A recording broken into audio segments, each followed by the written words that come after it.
Olá, saudações a você, querido inscrito e ouvinte, que está a prestigiar o meu trabalho. Na audição de hoje um conto de Machado de Assis, nomeado O Anel de Polícrates. Publicado no ano de 1882. Por gentileza, se o meu trabalho lhe trouxe agrado, deixe seu like e se inscreva no canal. Caso obteve uma experiência de desagrado, deixe nos comentários, pois a vossa avaliação será considerada e aplicada. Desde já, agradeço pela preferência e desejo-lhe uma excelente audição. O Anel de Polícrates. E lá vai o Xavier. E conhece o Xavier? E há que anos. Era um nababo, rico, podre de rico, mas pródigo. E que rico! Que pródigo! E rico e pródigo, digo-lhe eu. Bebia pérolas diluídas em néctar. Comia línguas de rouxinol. Nunca usou papel mataborrão, por achá-lo vulgar e mercantil, o empregava areia nas cartas, mas uma certa areia feita de pó de diamante. E mulheres. Nem toda a pompa de Salomão pode dar ideia do que era o Xavier nesse particular. Tinha um serralho, na linha grega, a tez romana, a exuberância turca, todas as perfeições de uma raça, todas as prendas de um clima, tudo era admitido no harém do Xavier. Um dia namorou-se loucamente de uma senhora de alto coturno, e enviou-lhe de mimo 3 estrelas do cruzeiro, que então contava 7, e não pense que o portador foi aí qualquer pé rápado. Não, senhor. O portador foi um dos arcanjos de Milton, que o Xavier chamou na ocasião em que ele cortava o azul para levar a admiração dos homens ao seu velho pai inglês. Era assim o Xavier. Capeava os cigarros com um papel de cristal, obra finíssima, e, para acendê-los, trazia consigo uma caixinha de raios do sol.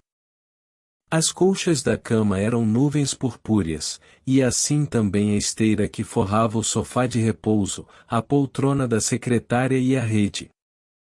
Sabe quem lhe fazia o café, de manhã? A Aurora, com aqueles mesmos dedos cor-de-rosa, que Homero lhe pôs. Pobre Xavier! Tudo o que o capricho e a riqueza podem dar, o raro, o esquisito, o maravilhoso, o indescritível, o inimaginável, tudo teve e devia ter, porque era um galhardo rapaz, e um bom coração. Fortuna, fortuna! Onde estão agora as pérolas, os diamantes, as estrelas, as nuvens purpúreas? Tudo perdeu, tudo deixou ir por água abaixo, o néctar virou zurrapa, os coxins são a pedra dura da rua, não manda estrelas às senhoras, nem tem arcanjos às suas ordens. E você está enganado. O Xavier. Esse Xavier há de ser outro. O Xavier nababo. Mas o Xavier que ali vai nunca teve mais de 200.000 réis mensais, é um homem poupado, sóbrio, deita-se com as galinhas, acorda com os galos, e não escreve cartas a namoradas, porque não as tem. Se alguma expede aos amigos é pelo correio. Não é mendigo, nunca foi nababo. E creio, esse é o Xavier exterior. Mas nem só de pão vive o homem. Você fala de Marta, eu falo-lhe de Maria, ou falo do Xavier especulativo. Mas ainda assim, não acho explicação ou não me consta nada dele. Que livro, que poema, que quadro. E desde quando o conhece? E há uns 15 anos. Upa! Conheço-o há muito mais tempo, desde que ele estreou na Rua do Ouvidor, em pleno Marquês de Paraná. Era um endiabrado, um derramado, planeava todas as coisas possíveis, e até contrárias, um livro, um discurso, um medicamento, um jornal, um poema, um romance, uma história, um libelo político, uma viagem à Europa, outra ao sertão de Minas, outra à Lua, em certo balão que inventara, uma candidatura política, e arqueologia, e filosofia, e teatro, etc., etc., etc. Era um saco de espantos. Quem conversava com ele sentia vertigens. Imagine uma cachoeira de ideias e imagens, qual mais original, qual mais bela, às vezes extravagante, às vezes sublime. Note que ele tinha convicção dos seus mesmos inventos. Um dia, por exemplo, acordou com o plano de arrasar o morro do castelo, a troco das riquezas que os jesuítas ali deixaram, segundo o povo crê.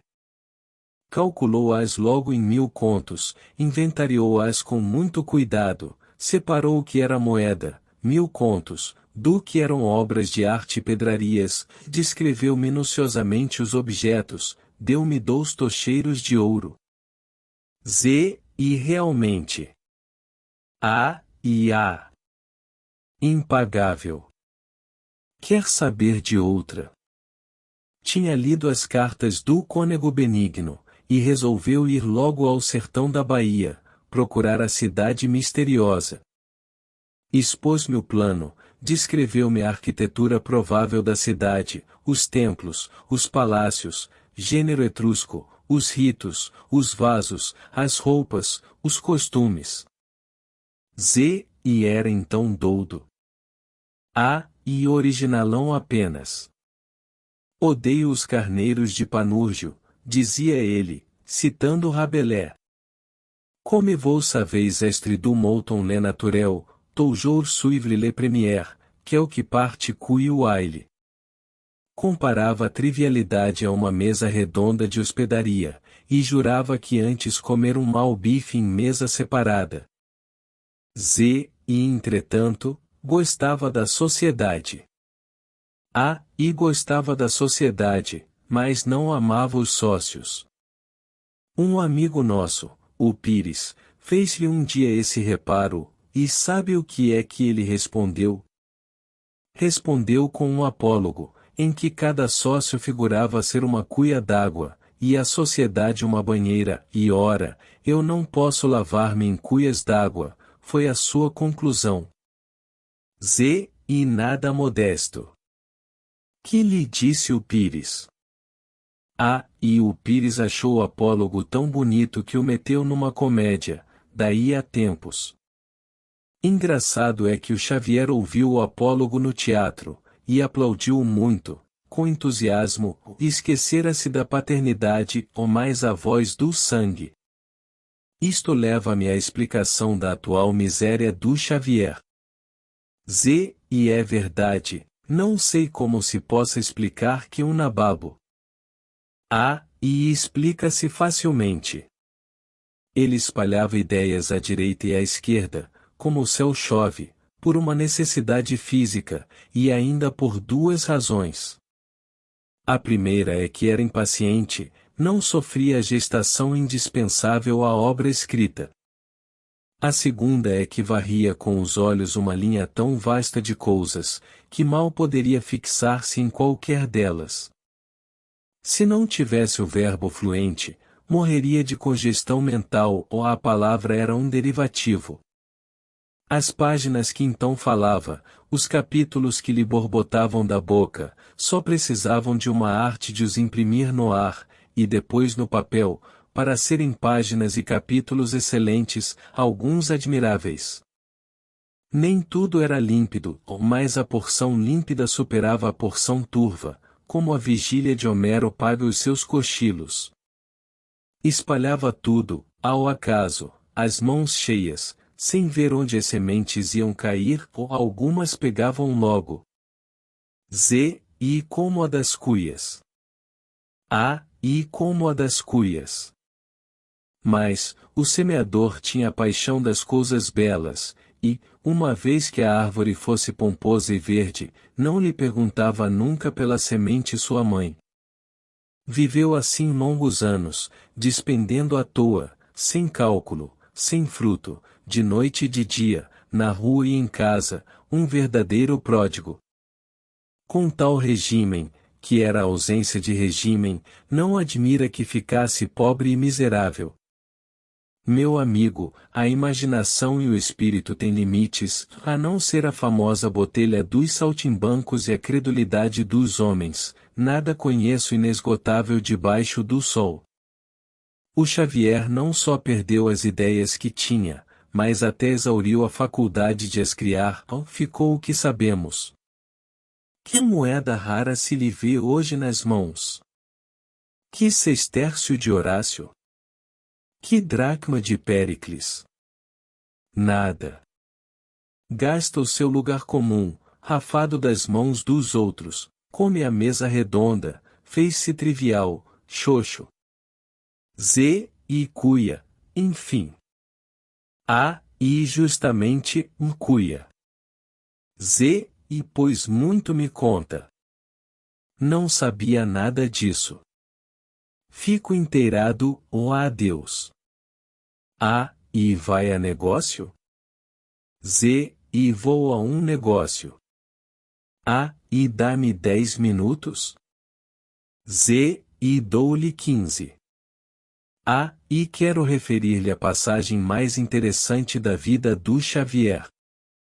Aceite o meu braço, e vamos andando. Vai para a praça? Vamos juntos. Um caso interessantíssimo. Foi ali por 1869 ou 70, não me recordo, ele mesmo é que me contou. Tinha perdido tudo, trazia o cérebro gasto, chupado, estéril, sem a sombra de um conceito, de uma imagem, nada. Basta dizer que um dia chamou Rosa uma senhora e uma bonita Rosa, ou falava do luar saudoso, do sacerdócio da imprensa, dos jantares opíparos, sem acrescentar ao menos um relevo qualquer a toda essa chaparia de algibebe. Começara a ficar hipocondríaco, e, um dia, estando à janela, triste, desabusado das coisas, vendo-se chegado a nada, aconteceu passar na rua um tafu a cavalo. De repente, o cavalo corcoviou, e o tafu veio quase ao chão, ou mais sustentou-se, e meteu as esporas e o chicote no animal, este empina-se, ele teima, ou muita gente parada na rua e nas portas, no fim de 10 minutos de luta, o cavalo cedeu e continuou a marcha. Os espectadores não se fartaram de admirar o garbo, a coragem, o sangue frio, a arte do cavaleiro. Então o Xavier, consigo, imaginou que talvez o cavaleiro não tivesse ânimo nenhum ou não quis cair diante de gente, e isso lhe deu a força de domar o cavalo. E daí veio uma ideia, comparou a vida a um cavalo chucro ou manhoso, e acrescentou sentenciosamente, quem não for cavaleiro, que o pareça. Realmente, não era uma ideia extraordinária, mas a penúria do Xavier tocará a tal extremo, que esse cristal pareceu-lhe um diamante.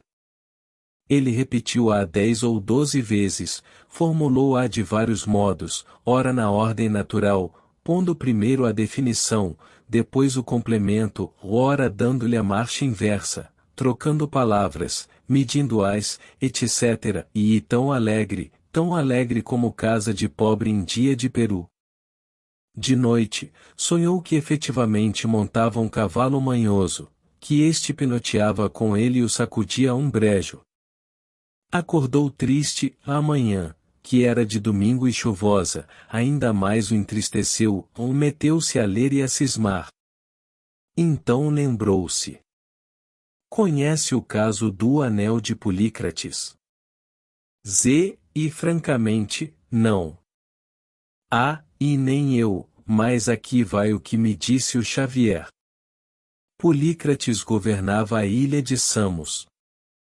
Era o rei mais feliz da terra, tão feliz, que começou a recear alguma viravolta da fortuna, e, para aplacá-la antecipadamente, determinou fazer um grande sacrifício. Deitar ao mar o anel precioso que, segundo alguns, lhe servia de sinete. Assim fez, mas a fortuna andava tão apostada em cumulá-lo de obséquios, que o anel foi engolido por um peixe, o peixe pescado e mandado para a cozinha do rei, que assim voltou à posse do anel. Não afirmo nada a respeito desta anedota, foi ele quem me contou, citando Plínio, citando Z, e não ponha mais na carta. O Xavier naturalmente comparou a vida, não a um cavalo, mas e nada disso. Não é capaz de adivinhar o plano estrambótico do pobre diabo. Experimentemos a fortuna, disse ele, vejamos se a minha ideia, lançada ao mar, pode tornar ao meu poder, como o anel de Polícrates, no bucho de algum peixe, ou se o meu caiporismo será tal, que nunca mais lhe ponha a mão. Z, ora essa. E não é estrambótico.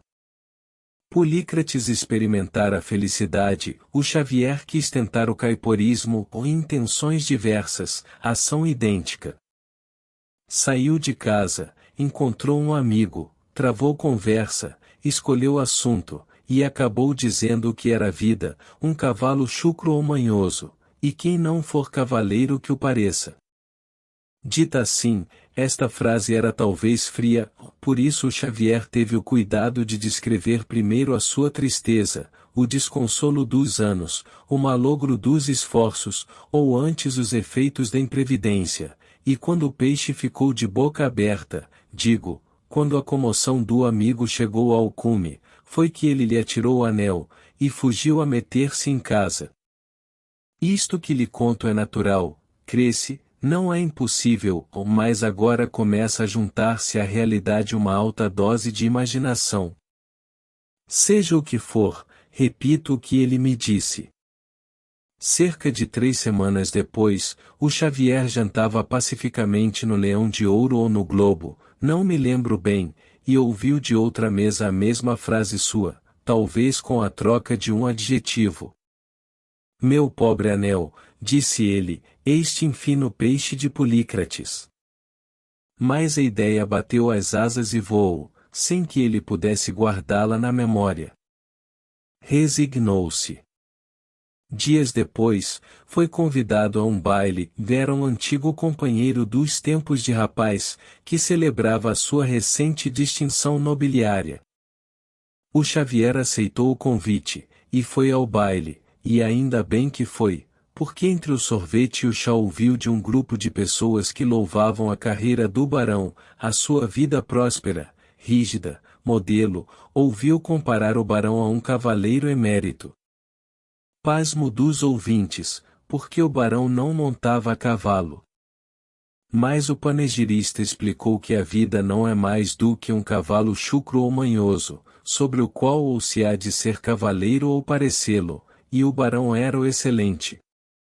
Entra, meu querido anel, disse o Xavier, entra no dedo de Polícrates. Mas de novo a ideia bateu as asas, sem querer ouvi-lo. Dias depois. E adivinha o resto, uma série de encontros e fugas do mesmo gênero. E justo. E mais, enfim, apanhou um dia. E um dia só, e foi então que me contou o caso digno de memória. Tão contente que ele estava nesse dia. Jurou-me que ia escrever, a propósito disto, um conto fantástico, à maneira de Edgar Poe, uma página fulgurante, pontuada de mistérios, e são as suas próprias expressões, e pediu-me que o fosse ver no dia seguinte. Fui, o anel fugira-lhe outra vez. Meu caro, disse-me ele, com um sorriso fino e sarcástico, tens em mim o Polícrates do caiporismo, ou nomeio-te meu ministro honorário e gratuito. Daí em diante foi sempre a mesma coisa.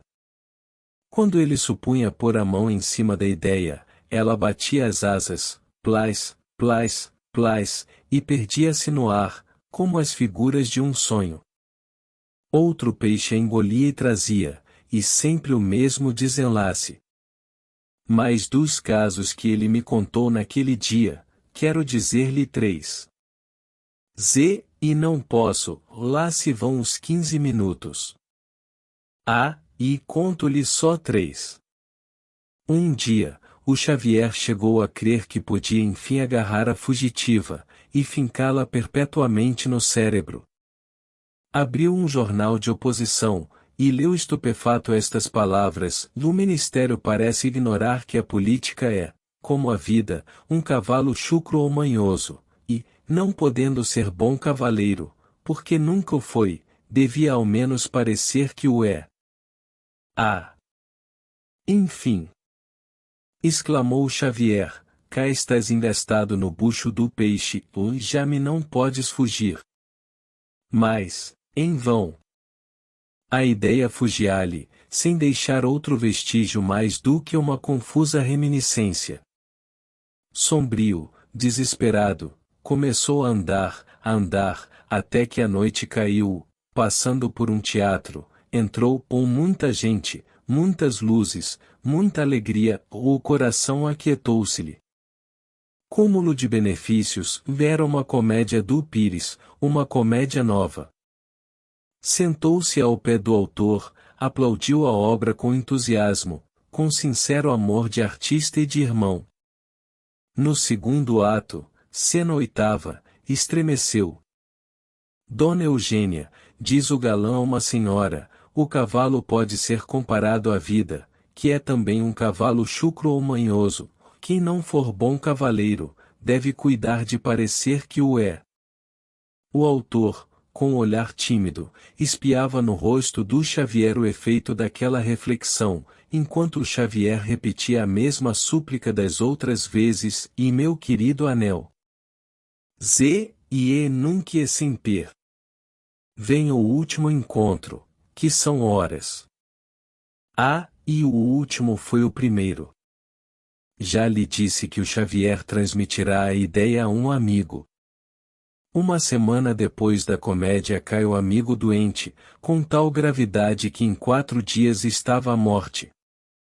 O Xavier corre a vê-lo, e o infeliz ainda o pôde conhecer, estender-lhe a mão fria e trêmula, cravar-lhe um longo olhar baço da última hora, e, com a voz sumida, eco do sepulcro, soluçar-lhe: "Cavou, meu caro Xavier, o cavalo chucro ou manhoso da vida deitou-me ao chão, se fui mau cavaleiro, não sei, mas forcejei por parecê-lo bom." Não se ria, ele contou-me isto com lágrimas. Contou-me também que a ideia ainda esvoaçou alguns minutos sobre o cadáver, faiscando as belas asas de cristal, que ele cria ser diamante. Depois estalou um risinho de escárnio, ingrato e parricida, e fugiu como das outras vezes, metendo-se no cérebro de alguns sujeitos, amigos da casa, que ali estavam, transidos de dor, e recolheram com saudade esse pio legado do defunto. Adeus. Nota D, e era um saco de espantos em algumas linhas escritas para dar o último adeus a Arthur de Oliveira, meu triste amigo, disse que era ele o original deste personagem. Menos a vaidade, que não tinha, e salvo alguns rasgos mais acentuados, este Xavier era o Arthur. Para completá-lo darei aqui mesmo aquelas linhas impressas na estação de 31 de agosto último. Quem não tratou de perto este rapaz, morto a 21 do mês corrente, mal poderá entender a admiração e saudade que ele deixou. Conheci-o desde que chegou do Rio Grande do Sul, com 17 ou 18 anos de idade, e podem crer que era então o que foi aos 30. Aos 30 lera muito, viverá muito, ou mais toda aquela pujança de espírito, todo esse raro temperamento literário que lhe admirávamos, veio com a flor da adolescência e desabrochara com os primeiros dias. Era a mesma torrente de ideias, a mesma fulguração de imagens. Há algumas semanas, em escrito que viu a luz na Gazeta de Notícias, defini a alma de um personagem com esta espécie de hebraísmo e chamei-lhe um saco de espantos. Esse personagem, posso agora dizê-lo, era, em algumas partes, o nosso mesmo Arthur, com a sua poderosa loquela e extraordinária fantasia. Um saco de espantos.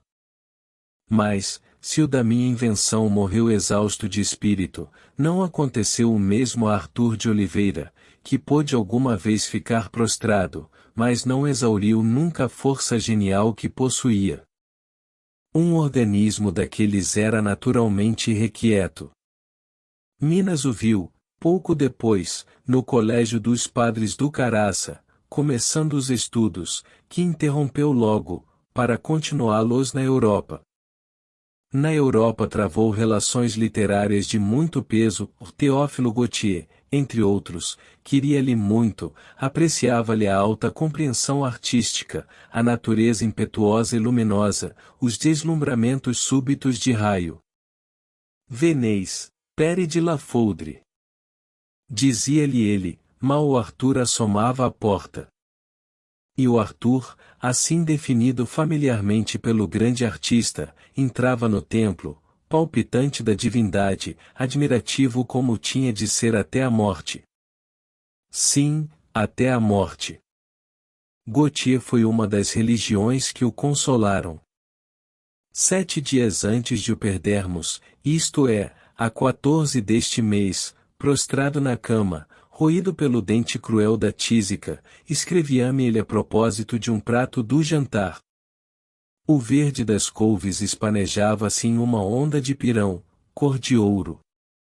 A palheta de Ruisdael, pelo incendido do ouro, não hesitaria um só instante, em assinar esse pirão mirabolante, como diria o grande e divino Tel. Grande e divino. Vede bem que esta admiração é de um moribundo, refere-se a um morto, e fala na intimidade da correspondência particular. De outra mais sincera. Não escrevo uma biografia. A vida dele não é das que se escrevem, é das que são vividas, sentidas, amadas, sem jamais poderem converter-se à narração, tal qual os romances psicológicos, em que a urdidura dos fatos é breve ou nenhuma. Ultimamente, exercia o professorado no colégio de Pedro II, mas a doença tomou-o entre as suas tenazes, para não o deixar mais. Não o deixou mais, comeu-lhe a seiva toda, e desfibrou-o com a paciência dos grandes operários. Ele, como vimos, prestes a tropeçar na cova, regalava-se, ainda das reminiscências literárias, evocava a palheta de Ruisdael, olhando para a vida que lhe ia sobreviver, a vida da arte que ele amou com fé religiosa, sem proveito para si, sem cálculo, sem ódios, sem invejas, sem desfalecimento. A doença fê-lo padecer muito, teve instantes de dor cruel, não raro de desespero e de lágrimas, mas, em podendo, reagia. Encararia alguma vez o enigma da morte?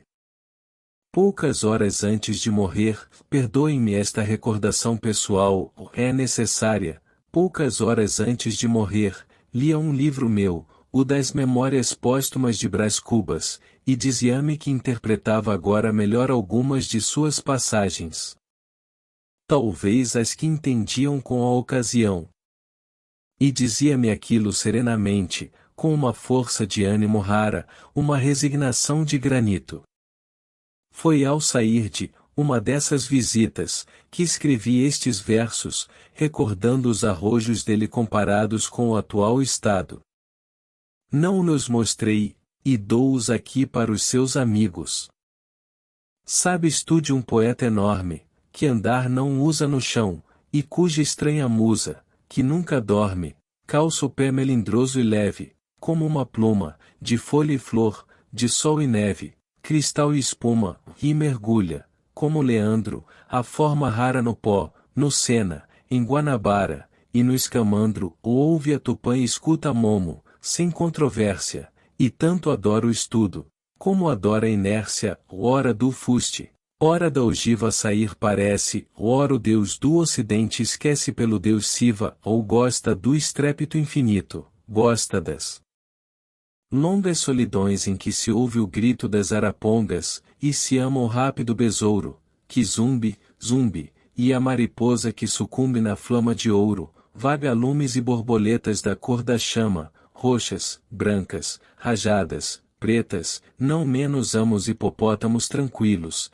e os elefantes, e mais os búfalos nadantes, e os crocodilos, como as girafas e as panteras, onças, condores, toda a casta de bestas feras e voadores.